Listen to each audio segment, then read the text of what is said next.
여러분 안녕히 주무셨습니까? 참 좋은 아침입니다. 우리 2016년 3월 2일 오늘이 수요일입니다. 말씀으로 드린 오늘의 번제 함께 합니다.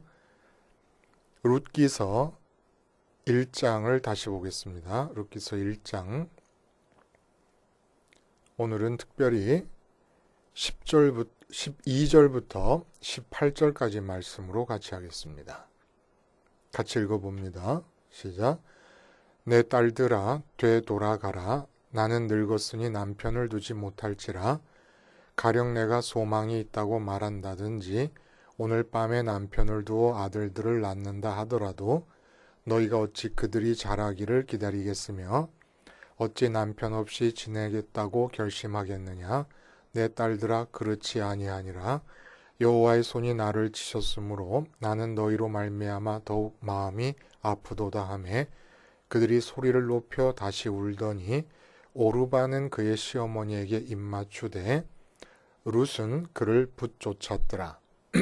나오미가 또 이르되 보라 네 동서는 그의 백성과 그의 신들에게로 돌아가나니 너도 너의 동서를 따라 돌아가라 하니 룻이 이르되 내게 어머니를 떠나며 어머니를 따르지 말고 돌아가라 강권하지 마옵소서. 어머니께서 가시는 곳에 나도 가고 어머니께서 머무시는 곳에서 나도 머물겠나이다. 어머니의 백성이 나의 백성이 되고 어머니의 하나님이 나의 하나님이 되시리니 어머니께서 죽으시는 곳에서 나도 죽어 거기 묻힐 것이라. 만일 내가 죽는 일 외에 어머니를 떠나면 여호와께서 내게 벌을 내리시고 더 내리시기를 원하나이다 하는지라. 나오미가 룻이 자기와 함께 가기로 굳게 결심함을 보고 그에게 말하기를 그치니라. 오늘 우리가 함께 읽은 말씀 중심으로 하나님의 첫 인상이라는 제목의 하나님 말씀 증거합니다. 오늘 3월 2일이에요.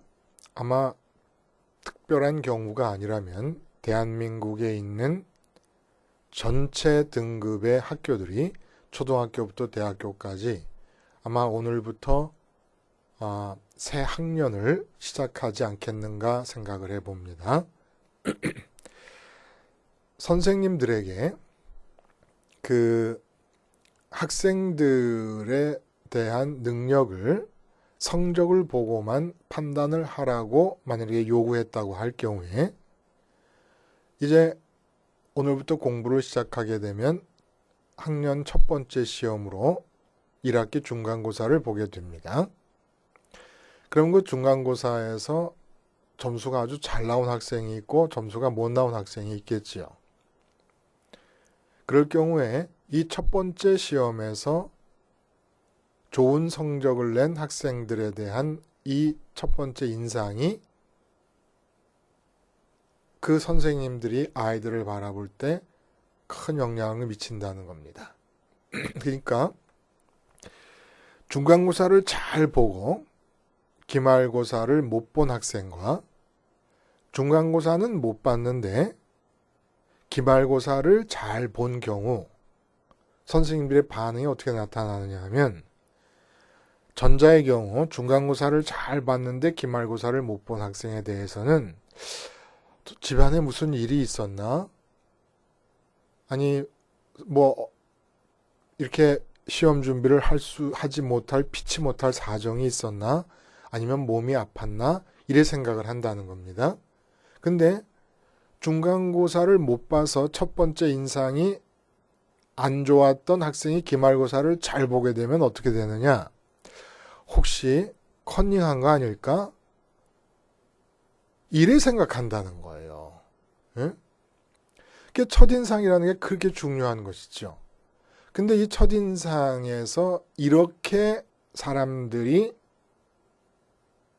사람을 보는 관점을 갖게 되는 이 경향을 일관성의 원리라고 얘기한다고 합니다. 심리학에서는.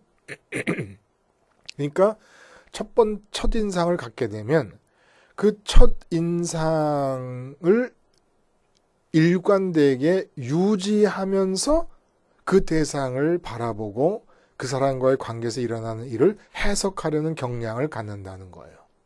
그러니까 첫인상이 좋았던 사람이 좋은 행동을 하는 것이 맞다고 생각하는 겁니다.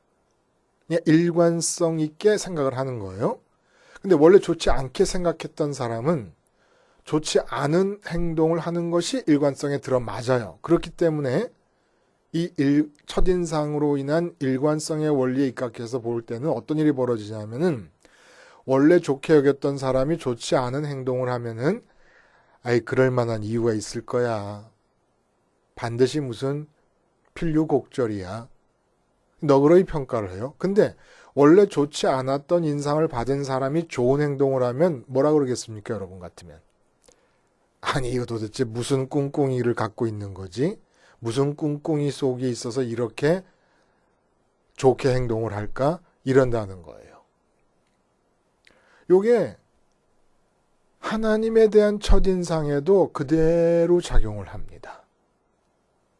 일관성의 원리에 의해서 하나님의 첫인상이 어떠냐에 따라서 그 이후에 하나님과의 관계, 이게 다 신앙 아니에요? 신앙생활이고, 근데 이 신앙생활 전체를 어떻게 이해하고 해석하느냐가 하나님에 대한 첫인상을 어떻게 갖느냐에 달려있다는 거예요.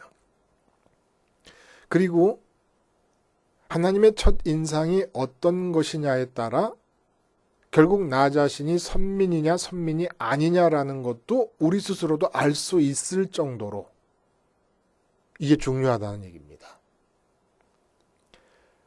그러니까 첫 인상을 하나님에 대해서 어떻게 갖느냐라고 하는 것은 물론 전제가 있어요. 어떤 전제가 있냐면 하나님이 올바르게 전달되었을 때 그 경우에 올바르게 전달되었다고 해서 모두가 다 동일하게 하나님에 대해 첫인상을 갖는 게 아닙니다.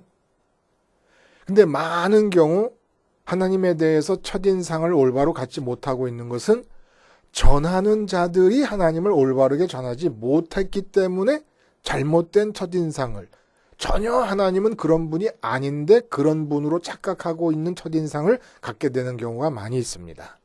그러니까 이런 경우는 첫인상을 받은 그 자체로 선민이냐 아니냐를 확정할 수는 없겠죠. 왜냐하면 하나님을 올바로 전도받지를 못했으니까. 하나님에 대해서 올바르게 소개받지를 못했으니까.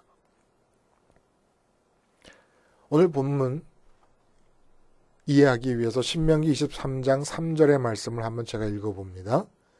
암몬 사람과 모압 사람은 여호와의 총회에 들어오지 못하리니 그들에게 속한 자는 10대뿐 아니라 영원히 여호와의 총회에 들어오지 못하리라. 근데 오늘 모압 여인 룻이 선민 공동체 안으로 영입되는 내용이 기록되어 있습니다. 이게 왜 이렇게 모순될까요? 모압이 여호와의 총회에 들어오지 못한다는 것은 모압이 지금 모압 백성, 모압 족속이 그모스나 몰렉이라고 하는 우상을 섬기고 있지 않습니까? 그러한 체제가 유지되고 있는 상태에서 여호와의 총회와의 결합이 불가능하다는 얘기입니다. 그러니까 민족적으로 나라적 단위에서 국가적 단위에서 불가능하다는 얘기예요. 그 체제가 붕괴되지 않는 한. 그러나 개인적으로는 구약 전체를 통해서 끊임없이 열려 있습니다. 벌써 여리고성의 기생 라합이 영입이 되지 않았습니까? 마찬가지로 그렇게 신앙 고백을 통해서 여자가 이방인으로서 영입될 수가 있었고, 남자 같은 경우는 신앙 고백과 더불어 할례 의식을 통해서 영입될 수가 있었습니다. 근데 어쨌든지 이런 상황에서 모압 여인 2명이 유다 지파에 속한 한 집안의 며느리들이 됩니다. 룻과 오르바예요. 룻의 동서 오르바. 그런데 너무나 다른 길을 가게 되는 두 모습으로 비춰지게 된다는 겁니다. 룻은 결국은 우리가 알다시피 다윗 왕의 증조 할머니까지 됩니다. 보아스와 결혼하게 돼서 오벳을 낳고 오벳이 이새를 낳고 이새가 다윗을 낳습니다. 그래서 예수님으로 이어지는 족보, 다시 말하면 하나님의 예정 가운데 있는 족보 안으로 들어오는 선민이었다는 거예요. 그러니까 룻은 모압 땅에서 태어날 때 하나님이 선민으로 택하셨다는 얘기입니다. 그러니까 혈육상의 선민이 아닌 거예요. 선민으로 택함 받은 혈육상의 존재들은 광야에서 다 죽임을 당했어요. 그리고 지금 이스라엘 땅 안에, 약속의 땅 안에 살고 있는 모든 자들 중에서도 선민으로서 이미 포기되어진 자, 육체적인 선민이지만은 생리학적으로는 선민이지만 포기된 사람들이 엄청 많은 가운데 사사시대인데, 그 사사시대 이스라엘이 악행을 범하고 있을 그때 모압 땅에 살고 있었던 한 여인 룻이 선민으로 예정이 되어 있었다는 거 참 신비롭죠. 그래서 저는 그 20세기의 교부라고 하는 칼 바르트라고 하는 신학자는 천국에 가면은 제일 먼저 보고 싶은 사람이 모차르트라 그랬어요. 모차르트의 음악에 많이 영감을 받고 신학을 했기 때문에. 근데 저는 기생라합과 룻이에요. 도대체 어떤 사람들, 그 천국에 가면 여자도 아니고 남자도 아니잖아요. 영화로운 몸을 입고 있는 영적 존재들이 되지 않겠습니까? 그때 그 인격은 그대로 유지될 거란 말이에요.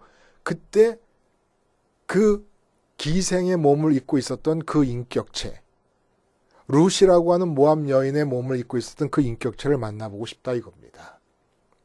자, 그러면은 도대체 이렇게 룻과 오르바가 전혀 다른 두 갈래 길로 갈라지게 되는 이유가 뭐겠냐는 거야. 이게 바로 첫인상이라는 겁니다. 하나님에 대한 첫인상을 어떻게 받느냐에 따라서 결정되었다는 거예요. 그 얘기를 좀 해봅니다. 룻과 오르바가 시어머니 나오미를 통해 공통적으로 만나게 되고 접하게 되는 상황이 있습니다. 그게 뭐냐 하면 시어머니에게서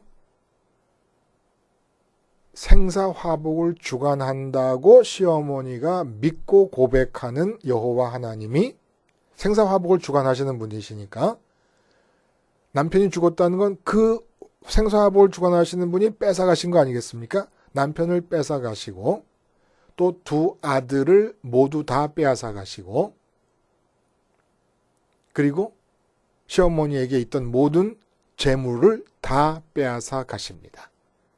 그 당시에 있어서 남편과 아들들과 재물이라고 하는 것은 여자가 생존을 위해서 행복을 위해서 의지할 수 있는 전부라고 봐도 좋아요. 사실 지금도 거의 같아요. 단지 지금은 여자들이 독립적으로 활동을 할 수 있다는 것이 다른 것이지 지금도 그 비중은 뭐 막중합니다. 남편과 자식들과 그리고 재물들. 이게 다지요, 뭐. 근데 그걸 다 뺏어가시는 것을 본 것이에요. 이러한 시어머니의 불운해 보이는 현실 상황과 함께 소개되고 있는 여호와 하나님에 대해서 두 며느리가 받은 첫 인상의 차이가 있다는 겁니다. 이 차이에서부터 이방 세계에서 선민의 세계로 들어오는 자와 못 들어오는 자가 확연하게 갈려 나간다는 거예요.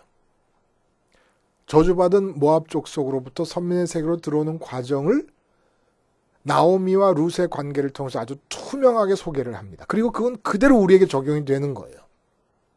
먼저 이 불운해 보이는 시어머니의 상황을 접한 동서 오르바가 받은 하나님에 대한 첫 인상이 뭔가 한번 살펴봐요. 나오미가 뭐라 그러냐면은 오르바가 돌아갔을 때 룻에게도 돌아가라는 권면을 하면서 이렇게 얘기합니다.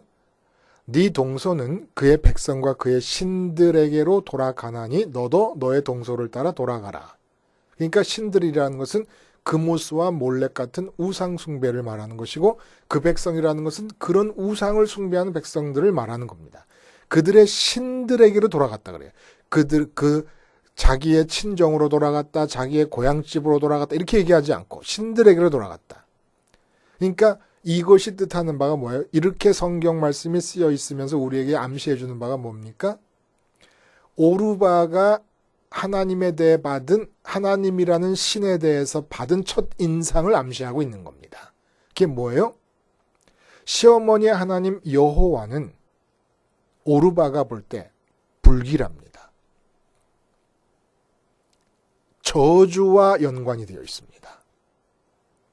인생의 불통과 연관이 되어 있습니다. 이런 단어들과 연관되어 있어요. 하나님의 첫인상이.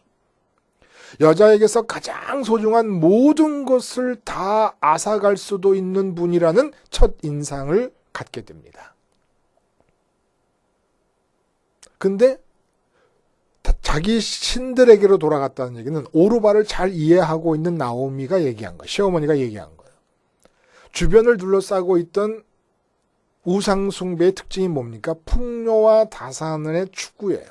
풍요와 다산을 추구하는 과정으로서 우상들을 숭배하고 있었던 거예요. 그러니까 풍요와 다산을 마음에서 붙잡고 있는 오르바로서는 시어머니에게 일어난 일은 풍요와 다산과는 완전히 대치되는 상황이고 그 모든 상황을 시어머니는 계속 뭐라고 얘기하냐면은 여호와 하나님께서 내게 주신 거라고 얘기를 하는 겁니다. 오르바는 착한 여자였어요. 인간적으로 의리가 있는 여자였습니다. 불행을 당한 시어머니를 혼자 놔두기가 마음이 아파서 함께 동행했지만 시어머니가 강권하자 못 이기는 척하고 그 강권을 받아들이고 돌아갑니다. 착하고 의리가 있어요. 근데 거기까지. 착한 것과 의리 있는 것으로 구원을 받게 될 수는 없습니다. 선민임이 확인될 수는 없는 거예요. 그러면 루시 시어머니 나오미로부터 소개받은 여호와 하나님의 첫인상은 뭘까요? 생사화복의 주관자로서 시어머니에게서 남편과 두 아들과 모든 재산을 다 가져갔음은 오르바와 마찬가지로 경험한 팩트입니다. 근데 룻은 시어머니에게 주목합니다. 오르바는 시어머니가 잃은 것들에게 주목합니다. 이게 다른 거예요. 시어머니에게 주목할 때 어떤 일이 벌어집니까? 그 당시 여자에게서 행복과 생존을 위해서 필수적인 것 3가지를 완전히 다 뺏어가시는 여호와 하나님. 그 여호와 하나님이 다 가져가셨다고 고백하면서도 왜 시어머니는 그 하나님을 붙들고 있는 것일까? 얼마든지 풍요와 다산을 약속하는 많은 신들이 널려 있는데 더군다나 그 신들을 숭배하는 이방 땅에 이민을 와서도 왜 고향 땅에 있던 그 여호와 하나님을 붙들고 있는 것일까? 시어머니의 태도에 주목합니다. 그리고 이 시어머니의 태도로부터 하나님의 첫 인상을 받습니다. 어떤 하나님이십니까? 한 여자가 그 당시에 남편을 뺏어갔어요. 아들을 뺏어갔어요. 재산을 뺏어갔어요. 근데 그렇게 뺏어간 존재가 있다 그러면 그게 우리식으로 말하면 뭐예요? 철천지 대원수입니다. 쉽게 말하면. 그렇지 않아요? 내 남편을 죽이고 내 두 아들을 죽이고 내 재산을 사기쳐서 다 가져간 그런 사람이 있다 그러면 그 사람을 일컬어 우리가 뭐라고 얘기합니까? 철천지 대원수라고 얘기하는 거예요.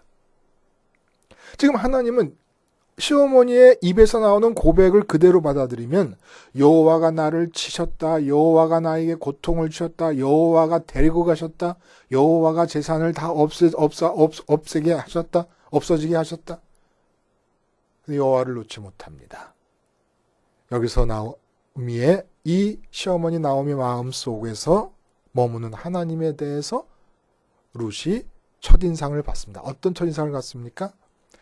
하나님이 어떤 분이시기에 내게서 남편을 뺏어가고 자녀들을 다 뺏어가고 재물을 다 뺏어가는데도 그 하나님을 놓지 못하고 계시고 붙잡고 계시는 것일까? 결국 그 당시의 여자의 마음속에서 하나님은 어떤 존재이기에 그 소중하심에 있어서 남편을 이기고 자녀들을 이기고 재산을 이기시는 분이실까? 결론적으로 어떻게 얘기가 됩니까? 하나님은 남편이 없어도 붙잡아야 될 분, 자녀가 없어도 붙잡아야 될 뿐, 재물이 없어도 붙잡아야 될 뿐으로서 하나님만 가지면 살 수 있겠구나라는 인상을 받게 되는 겁니다. 아무것도 없어도 그분만은 있어야 되고 그분만은 붙잡아야 된다는 인상을 하는 거예요. 그럼에도 불구하고 여기서 성경은 우리에게 한 가지를 더 암시해 주는 거예요. 어떤 암시를 해줍니까? 그럼에도 불구하고가 아니라 하나님을 갖기 위해서 반드시 내가 마음으로 붙잡고 있는 소중한 것들이 다 없어져야 된다는 사실을 가르쳐주고 있는 겁니다. 그래서 이 룻이 소개받은 하나님의 첫인상은 시어머니가 의지할 수 있기 위해서 붙잡고 있는 이 세상의 것들을 다 갖고 가시면서 자기 자신을 주시는 분으로 첫인상을 갖는 겁니다. 그래서 우리가 사도신경을 신앙 고백으로 하잖아요. 전능하사 천지를 만드신 하나님 아버지를 내가 믿사오며 이렇게 시작합니다. 근데 룻의 경험 속에서 신앙 고백을 이 귀절을 갖고 하려고 그러면 어떻게 해야 되느냐? 전능하사 천지를 만드시고 그래서 생사화복을 주관하시면서 내 시어머니에게서 시어머니에게 가장 이 땅에 존재하는 한 소중한 모든 것들을 앗아간 하나님을 내가 믿사오며 이게 신앙 고백이라는 겁니다. 천지를 창조하시고 생사화복을 주관하시니까 그 생사화복을 주관하시는 분이 내게서 모든 것을 가져가시는 그런 상황에서 그 하나님을 붙잡고 있는 시어머니를 보면서 하나님의 첫 인상을 갖습니다. 사실 여러분, 나오미가 처음부터 하나님만을 붙잡은 게 아니잖아요. 기근 때문에 모압 땅으로 이주했다는 얘기는 무슨 얘기냐면, 그리고 풍족한 가운데 나갔다가 비어 돌아왔다라고 하는 얘기를 우리가 근거로 유추해 볼 때, 요즘 말하면 뭐 10억이다, 15억이다, 뭐 이렇게 갖고 투자 이민이라는 거 있잖아요. 뭐 1억이다, 2억이다. 내가 정확한 걸 모르겠습니다. 돈 있는 사람들이 할 수 있는 투자 이민. 이방 땅에 가서도 새로운 삶을 살 수 있었고, 내게 소중한 남편과 내게 소중한 아들과 내게 소중한 재산을 이 기근이 지속되는 가운데서는 유지할 수가 없었기 때문에 갔던 겁니다. 근데 나오미를 하나님이 선택하신 선민이에요. 그 선민에게 하나님이 당연히 서야 될 위치에 서게 하시기 위해서 남편을 당신에게로 데려가십니다. 두 아들을 데려가시고 재물을 다 몰수해 가십니다. 여기서 선민의 특징이 나타나요. 다 몰수해, 이 땅에서 의지하고 있으면 기쁘고 만족한다고 믿어졌던 모든 것들을 하나님께서 다 가져가실 때 하나님을 굳건히 붙드는 겁니다. 그리고 나 같으면 창피해서도 못 돌아올 텐데 고향 사람들 보기에 민망해서라도 하나님을 붙들고 고향 땅으로 돌아와요. 이것이 말해주는 바가 뭡니까? 하나님은 어떤 분이시냐?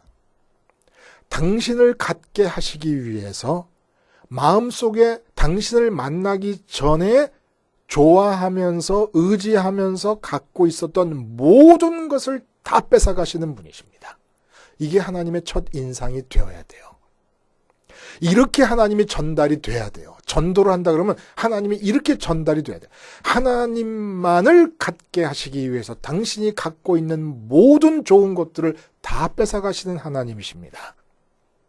나는 그런 하나님을 붙잡고 있습니다. 당신도 붙잡으십시오. 이렇게 전도가 돼야 된다는 겁니다. 그런데 하나님 만나기 전에 마음에서 좋아하면서 갖고 있었던, 붙잡고 있었던 모든 것들을 하나님 믿으면 하나님이 더 많이 주실 것입니다. 이렇게 하나님의 첫인상을 고정시켜 놔버리면 그 사람은 그렇게 전도받은 한에 있어서는 영원히 구원의 길에서부터 차단되어 버리고 맙니다. 나오미의 사건이 그대로 옮겨진 사건이 십자가예요. 그리고 십자가를 전하는 이유가 뭡니까? 하나님은 당신이 지금 최고라고, 이 땅에서 최고라고 생각했던 그 어떤 것보다도 좋은 분이시다. 당신이 최고라고 생각했던 이 땅의 모든 것들이 다 없어져도 하나님 한 분만 있으면 살 수 있다. 근데 그 하나님을 갖기 위해서는 나오미가 다 잃게 되었던 것과 같이 십자가를 통해서 우리의 마음에서 다 잃어버리지 않으면 안 된다. 그것에 대해서 내 마음이 다 죽지 않으면 하나님을 가질 수가 없다. 그래서 하나님의 첫인상은 당신을 갖게 하시기 위해서 이 땅에서 내가 그동안 좋아하며 갖고 붙잡고 있었던 모든 것들을 마음에서 다 제거하시는 분이라는 인상이 첫인상으로 주어져야 됩니다. 이 첫인상을 받아들이고 내가 그동안 좋아했던 모든 것들을 다 버릴 각오가 되지 않으면 하나님 믿을 수가 없고, 이걸 못 받아들인다는 건 선민이 아니기 때문이고, 이걸 받아들인다는 건 내가 훌륭한 의지와 결단에 작용을 했기 때문이 아니라 선민으로서 하나님이 택해 주셨기 때문에 은총 위에서 가능한 것입니다. 그렇죠. 은총이 아니고서야 이 땅에서 내게 소중한 모든 것들을 보이지도 않고 만져지지도 않는 하나님을 갖겠다고 마음에서 다 버릴 수가 있겠습니까? 그것에 대해서 내 마음이 십자가에서 죽을 수가 있겠습니까? 그건 불가능한 얘기죠. 선민이니까 가능한 얘기예요. 하나님에 대한 첫인상 어떻게 갖고 계셨습니까? 이 첫인상을 갖고 당신을 갖게 하시기 위해 모든 것을 다 버리게 하신다. 단지 나오미와의 차이가 있다면 뭐예요? 나오미는 물리적 차원에서 남편을 잃고 두 아들을 잃으면서 하나님을 붙잡습니다. 그러나 우리는 하나님께서 은혜를 베푸셔서 주님이 오셔서 십자가를 지게 하심으로 어떤 일이 벌어집니까? 물리적으로는 그동안 내가 좋아했던 것들이 그대로 머물고 있는 상태에서 내 마음이 복음을 통해 온전히 죽을 수가 있습니다. 그 모든 것들에 대해서.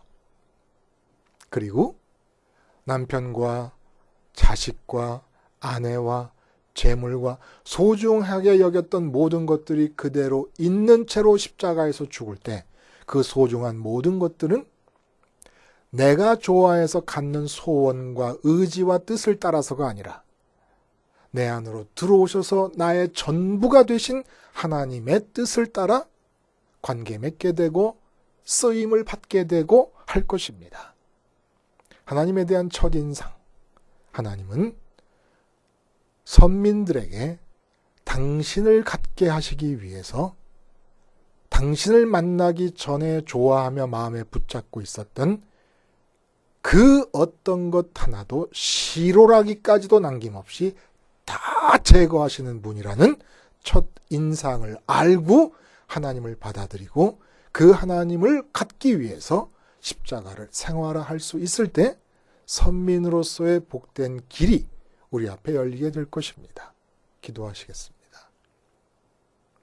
하나님 아버지, 주님의 십자가를 통해 전달되는 하나님의 첫 인상을 올바로 파악하고 하나님을 믿으며 또 그 첫 인상에 입각한 신앙에서 하나님을 전달하여 첫 인상을 전달할 수 있게 해 주시옵소서. 예수님의 이름으로 기도하옵나이다. 아멘.